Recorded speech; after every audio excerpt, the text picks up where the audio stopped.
Alors, Zohar, Parashat Tetzavé, Yom Sheni. Vata ekrev vegomer. Alors, c'est écrit, tu approcheras de toi. Alors, on sait que dans la Parashat Tetzavé, c'est une paracha qui est particulière. Pourquoi? Parce que c'est la seule, depuis le début de Shemot, c'est-à-dire depuis qu'on parle de Moshe Rabbeinu, où Moshe n'apparaît pas du tout. Il n'apparaît pas, enfin, s'il apparaît, c'est de façon détournée. Mais il n'est pas écrit dans cette paracha comme Vaidaber Hashem, le Moshe les morts. Le nom de Moshe n'est pas mentionné.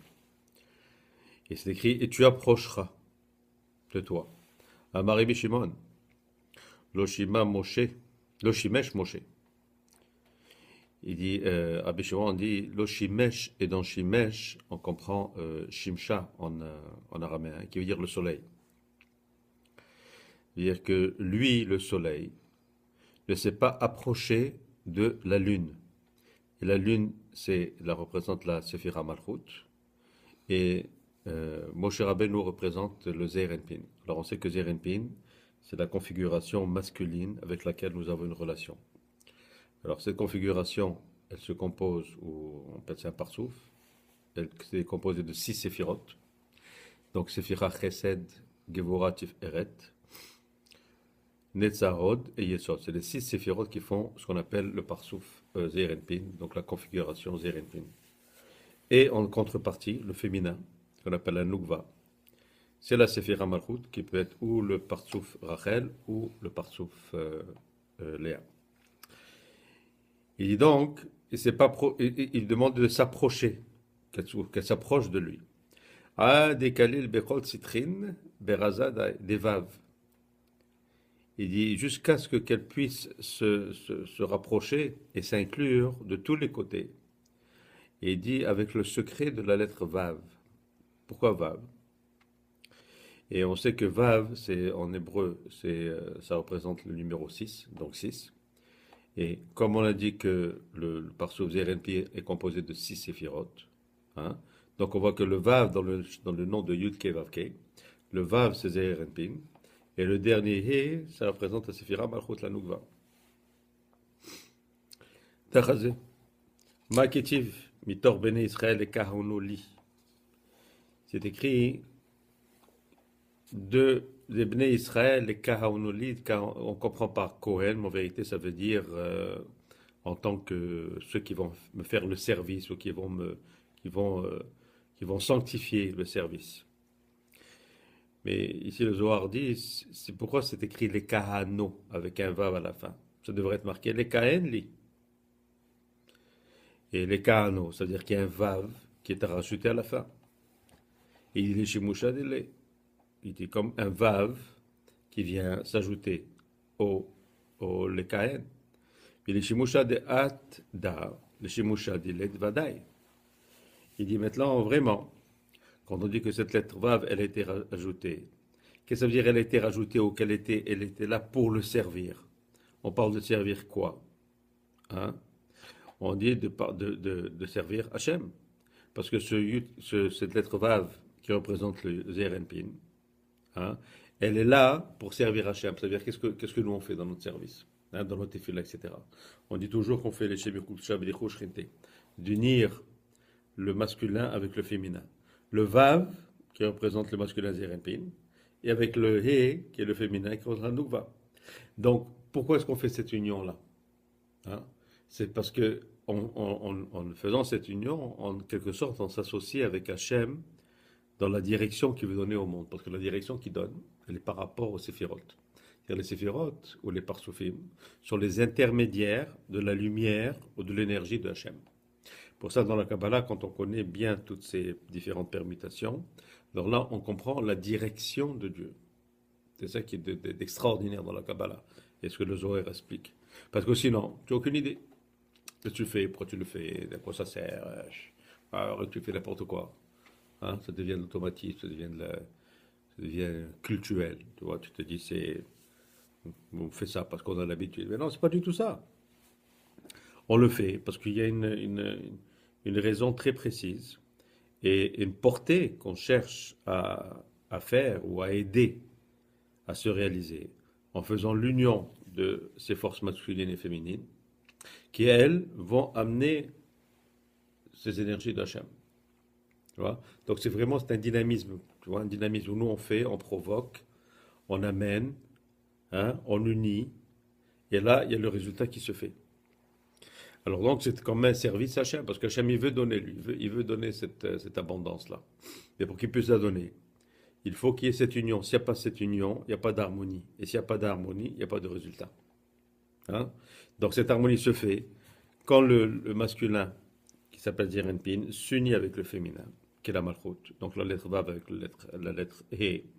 Et là, il y a un résultat. La halal shimsha va ebehe. Et mehe kolachad, pour que ça fasse un, qui est une union parfaite. Zakeni inun Israël, de halou velafeku. Il dit heureux sont les Bnei Israël qui rentrent dans ces secrets-là. Ce sont les secrets de la Torah, les véritables secrets. Et non seulement qui rentrent dans ces secrets, mais aussi qui dit Veyotseim misham beshalom, et qui sortent aussi en paix. C'est-à-dire, il faut rentrer, mais il faut qu'il y ait un équilibre dans cette connaissance. Cette connaissance, il faut l'approcher, mais il faut aussi pouvoir en sortir. C'est pas vraiment en sortir, mais ça veut dire pouvoir récolter les fruits de cette connaissance-là. Et qui connaissent le secret de ces sentiers, de ces chemins de la Torah, et d'aller dans le chemin de la vérité, parce que c'est ça le chemin de la vérité. Mitor ben Israël, c'est écrit, et après c'est écrit Mitor ben Israël, des Bnei Israël. Et Maï Mitor ben Israël, pourquoi c'est écrit Mi Bene Israël? Et là, Kolalait qu'arrive les Me'evechad, Kedekayaot, et là, Mitor ben Israël. Mais on sait, pourquoi dire ben Israël? On sait bien qu'on parle d'eux. Quand on dit qu'il veut que se rapprocher de quoi? Et qui c'est qui doit se rapprocher? Hein? On sait que c'est eux. Mais pourquoi c'est rajouté? Quand il dit le Mitor ben Israël, ça veut dire, Mitor, ça veut aussi dire de l'intérieur. Alors pourquoi de l'intérieur? Ça veut dire de ce qui va sortir de l'intérieur de Israël, qui est quoi? Torah mitzvot. C'est-à-dire le fait d'étudier la Torah, de faire les mitzvot. Hein? C'est un sentiment qui vient de l'intérieur, hein, ou on dirait plutôt de l'intériorité de Israël, pour arriver à ce résultat-là. De Ben Israël, Kaimin et Tata, Diftecha Orchin. Pourquoi? Parce que les Bnei Israël, ils sont ici, hein, dans ce monde-là. La Massia. Pourquoi? Pour ouvrir ces chemins-là. Hein? Les ouvrir non seulement pour les autres juifs, mais pour les ouvrir pour tous les autres peuples. Ou Narashevilim, ou Laklabotilim, pour éclaircir ces chemins et allumer ces lumières. Maintenant, quand on pense bien sûr à allumer les lumières, ça veut dire quoi? Ça veut dire de provoquer ou de mettre en valeur les séphirotes. Ou Kareva Kola Mitata Leela, de Mecheve Kolachad. Et de rapprocher de tout ce qui est en haut, de ce qui est en bas, afin de faire cette union. Parce que les énergies d'ici, que nous on envoie vers le haut, qui s'appellent Maïm Nukvin, les eaux féminines, et les énergies qui viennent d'en haut, qui s'appellent les Maïm Duchin, qui sont les énergies masculines, ils doivent s'unir. S'il n'y avait pas ces unions-là, le monde éclaterait, il n'existerait même pas. Mais l'écart qui est pour ça que c'est écrit, Fatem adebekim bachem vegomer. Parce que c'est écrit que vous êtes attachés à Dieu. Il est dans ce passouk-là, on peut comprendre que, comme dit Rabbi Shimon, Kula ihu keriva. Il dit que ce yichud, c'est un yichud, ça veut dire cette union, elle est dans le sens du rapprochement. Il dit les mains des yadar, les achada, yehuda, ou les milflar, les marais. Il est celui qui sait comment faire ce yichud là, comment faire cette union et de servir son maître. Dea bezimna deshtekar korbana kedekayaout kedekriv kola bekachada. Il est pas dans le temps quand il y avait le Beth Amikdash et qu'ils amenaient les offrandes. Quoi servaient ces offrandes là? Hein? Ces offrandes là, ils brûlaient l'animal, hein? Et la fumée qui montait, hein? Donc c'était quelque chose de purement matériel, hein, qui devenait quelque chose de spirituel. Et l'idée, il y a des grands secrets dans chaque animal. C'est quoi la différence entre brûler un taureau, brûler un bélier ou brûler un agneau? Et ce qui est monté de cet animal-là faisait qu'il y avait une autre énergie qui descendait et qui faisait l'union. C'était ça l'idée. pour ça que quand tu avais le Beth Amikdash et les sacrifices, on n'avait pas besoin de faire de tefila. Mais aujourd'hui, on fait la tefila pourquoi? Pour remplacer les corbanotes. Alors certains qui ne connaissent pas ces secrets-là, ils pensent, ah ben on brûlait des animaux, alors maintenant on fait les tefilot pour remplacer les animaux. Mais ce n'est pas les animaux, c'est pas du tout ça. C'était pour remplacer l'effet ou ce qui se passait quand il y avait cette fumée qui montait. Ça, c'est des grands secrets. C'est quoi la fumée du taureau et cette odeur-là? Qu'est-ce qu'elle a de particulier? Hein? Alors maintenant, on connaît bien c'est quoi l'ADN des animaux, chacun est différent. Alors, qu'est-ce qu'il y a de particulier dans le taureau? Une fois qu'il est brûlé d'une certaine manière, hein, et que ça monte vers le haut, et ça provoque quelque chose. Et c'est ce qu'ils appellent le yichud. Et c'est tellement puissant qu'il n'y avait même pas besoin de faire la prière. C'était pas nécessaire. C'était ça la prière. Et en plus, plus que la prière, c'était le pardon. Alors quelqu'un qui devait amener un korban khatat, hein, et qui devait amener un sacrifice expiatoire, hein, alors il a amené son sacrifice, et il m'a dit qu'il était nettoyé. Tac, il était complètement purifié. Son sacrifice est accepté. Alors maintenant, qui c'est qui peut dire, oh, je fais une tefila, elle est acceptée? On ne sait pas. Ça n'a pas du tout la même force. Et quand Korbana, là, j'étais carqué de Kayaout. Ou Yehuda, là, avec de Kayaout. Ou si ce n'était pas un Korban qui était propice, ou qui n'était pas pur, ou qui avait un défaut. Alors, bien sûr, le Yehoud, c'est-à-dire cette union, ne pouvait pas se faire non plus. Keden, Anpin, Atzivin. Eden, après, il y avait ce qu'on appelle des Panim Atzuvot. C'est-à-dire quoi? Ça veut dire qu'il y avait la face était triste, la face était cachée. Il n'y avait pas de lumière. Mais Kassia Siara, et la lune était cachée. Maintenant, bien sûr, on parle de la lune, c'est quoi la lune? On parle de la Séphira Malchut, on parle de la Nougva. Et quand il y a ce qui souille, c'est-à-dire quand c'est caché, ça donne la place à quoi? Ça donne la place à la Sitra Achra. La Sitra Achra, c'est la force négative. La force négative ne peut agir que quand il y a comme un vacuum, c'est-à-dire il y a un espace qui est laissé, là ça rentre. S'il n'y a pas d'espace, ça ne rentre pas. Tu vois? Alors, si on peut faire un très bon parallèle par rapport à la tefila. Tu vois, comme ça, ici, le Zohar parle du korban. Alors, le korban n'était pas bien pour quelque raison que ce soit. Parce qu'il y avait plusieurs raisons. Ça pouvait être à cause de l'animal. Ça pouvait être aussi à cause de l'intention qui n'était pas là. C'est-à-dire celui qui l'amène ou celui qui le sacrifice. Ou par exemple, c'était pas le bon korban dans le bon temps. Hein? Alors, il dit ici, c'est quand c'était pas bien. Le yichud, l'unité ne se faisait pas. Alors on peut dire aussi, dans le tefila aussi. Comment il savait si ça fonctionnait? Ben, il savait, alors des fois c'était rejeté. Par exemple, c'est-à-dire avant de sacrifier même. Ouais. Alors il donne l'animal. Et par exemple, le Kohen, il faisait sacrifice. Alors celui-là, il devait faire un korban parce qu'il avait, disons, menti ou fait quelque chose qu'il ne devait pas faire. Mais l'intention, quand il avait été sacrifié, c'était pour une autre intention. C'est-à-dire qu'il avait mal compris ou il s'est mal exprimé. Okay. Alors au lieu de sacrifier parce qu'à cause du mensonge, il l'a sacrifié parce qu'il pense qu'il a outrepassé autre chose. Okay. Donc l'intention n'était pas là. Ça fonctionne. Si l'intention n'était pas là, non. Il fallait que l'intention soit là. Et que l'animal aussi soit propre au korban. Hein? Alors donc, on peut dire aussi pour la prière, quand on fait la tefila. Il faut que la tefila, elle soit présentée de la manière propice pour qu'elle puisse être acceptée. En d'autres mots, quelqu'un qui prie, qui n'a pas le cœur dans la prière, quelqu'un qui débite des mots et des mismorim automatiques, hein, sans rien ressentir, en vérité, il ne fait pas grand-chose. Tout à fait. Pour beaucoup de gens, ben, écoute, il ne faut pas dénigrer non plus, parce que c'est toujours ça. Et pour beaucoup, le fait de se trouver à la synagogue et de parler, bon, j'ai fait ma prière. Oui, c'est vrai, tu as fait ta prière. C'est vrai, c'est beaucoup mieux que beaucoup de gens qui n'approchent pas la synagogue. Mais c'est comme si tu dis quelqu'un, celui-là il est jamais allé à l'école, mais celui-là il a fait l'école maternelle. Ouais, c'est bien qu'il a fait l'école maternelle. Ouais, quand tu compares à celui qui n'a rien fait, mais si tu compares au gars qui a fait le doctorat, avec qu'est-ce qu'il a fait? J'ai rien fait du tout. Tu comprends? Donc bien sûr, ça dépend à quoi tu compares. Hein? Tout à fait. Alors quelqu'un dit, bon, c'est mieux que de ne pas venir à la synagogue. Tu viens. Mais en vérité, venir à la synagogue, prier, ça prend beaucoup plus que ça. Ça prend de comprendre, ça prend de mettre son cœur dans la prière, ça prend de vraiment de déverser ses sentiments dans ce que tu dis, dans ce que tu veux demander à Dieu, comment tu veux. Tu comprends? Il y a tout un. Alors si tu le fais pas, bon ben écoute, chacun à son niveau. Tu as fait la maternelle. C'est ça, tu as fait la Ouais, maternelle, exactement. Mais tu pourrais faire plus, surtout si tu as le potentiel de le faire. tout à fait. C'est dommage.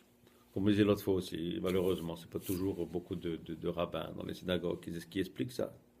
Ouais. Ils disent, bon, tu viens à la synagogue, tu fais ce que tu as à faire. Non, c'est pas assez ce que tu as à faire. Tu dois faire beaucoup plus que ça. Amar Rabbi Shimon, Kedusha v'Yechou. Là, c'est le Iyov, et là, Ata'ame Benisuya, Kenisiyona, Deshe'ar Sedikia. Il dit, Rabbi Shimon a dit que Hachem n'a fait les Nisayon, ou les tests, on dit ça en français, les épreuves, à Iyov, à Job, hein, seulement comme on les fait aux tzadikim. Voilà, c'est-à-dire qu'il n'a pas fait plus. Et c'est quoi ces fois ces Nisayon, ces épreuves qu'on fait aux tzadikim, aux hommes justes? Des fois, c'est des Yesurim. Ça veut dire que c'est des souffrances. Hein? Et des fois, par rapport à ces souffrances-là, alors la personne se purifie. Deha la ketiv be Elohim nisa et Iyov. Qui va dire Tibé Abraham, Elohim nisa et Abraham, parce que c'est pas écrit Elohim, ça veut dire que c'est pas le nom de Elohim qui est utilisé pour dire que Hachem a fait des épreuves à Iyov. Alors que pour Abraham, c'est le nom d'Elohim. Il dit Veyu bikre libre li yichade le gabé. Il dit Iyov la yahavle vela masarle klum vela tamarle. Il dit maintenant pour Iyov, pour Job, il n'a pas donné quelque chose comme il n'a pas eu cette punition en quelque sorte comme a eu Abraham. C'est-à-dire Abraham, il n'a pas eu la punition lui-même, mais qu'est-ce qu'il a eu? C'est par rapport à ses enfants. Parce que Yov, il a eu ses punitions physiques, mais après ça, il s'est relevé. Lui s'est remarié, il a refait sa vie, il est heureux. Mais Abraham, ses descendants sont descendus 400 ans en exil, donc 200 et quelques années comme esclaves. Regarde, ça c'est très intéressant. Il dit, mais qu'est-ce qu'il a fait? Il a donné, ou il a remis plutôt, Hachem a remis Job dans les mains de l'accusateur, qui est le Satan. Il était rare, là, vous, les quatre gars. Les gabés, Madihu là-bas. Parce que Kadosh Baruch Hu, il a réveillé, en quelque sorte, le Satan sur quelque chose qu'il n'avait pas demandé. Qu'est-ce que ça veut dire? Il dit parce qu'on sait que tout le temps, continuellement, le Satan, il vient, il essaye de réveiller, d'attirer des accusations sur l'homme. Et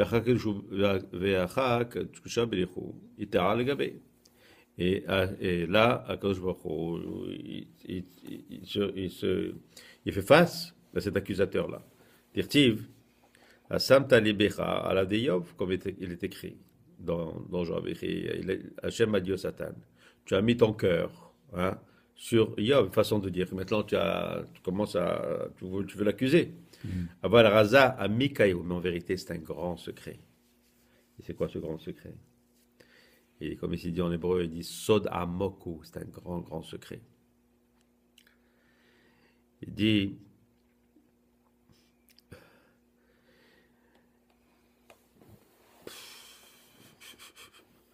okay, c'est assez profond. Ce qu'il est en train de dire, c'est que Iyov, qu'est-ce qu'il faisait?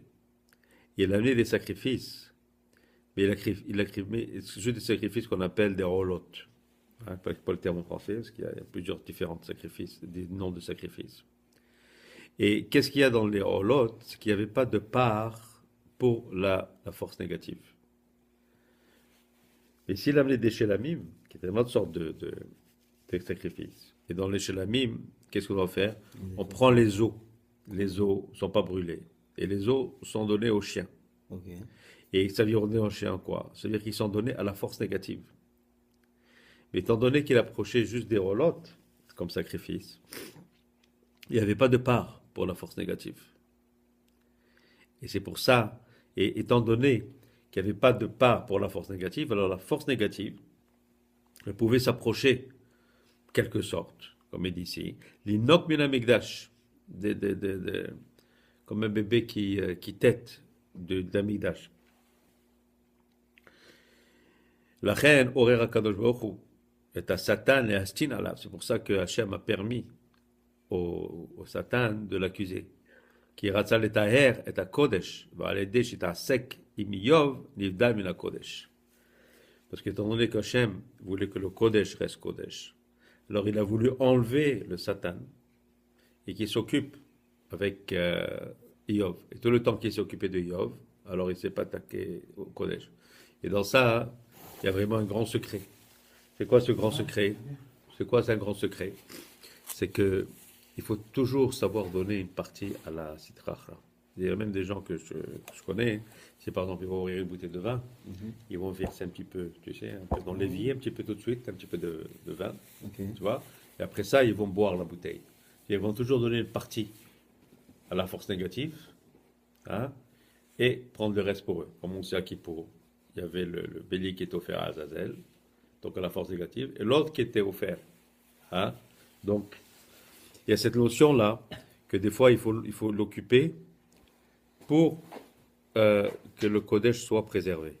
Donc, c'est une déha, qui est de donner un petit peu comme ça la force négative, pour ne pas qu'il accuse et ne pas qu'il l'aura. Shalom, Hashem, amen, amen.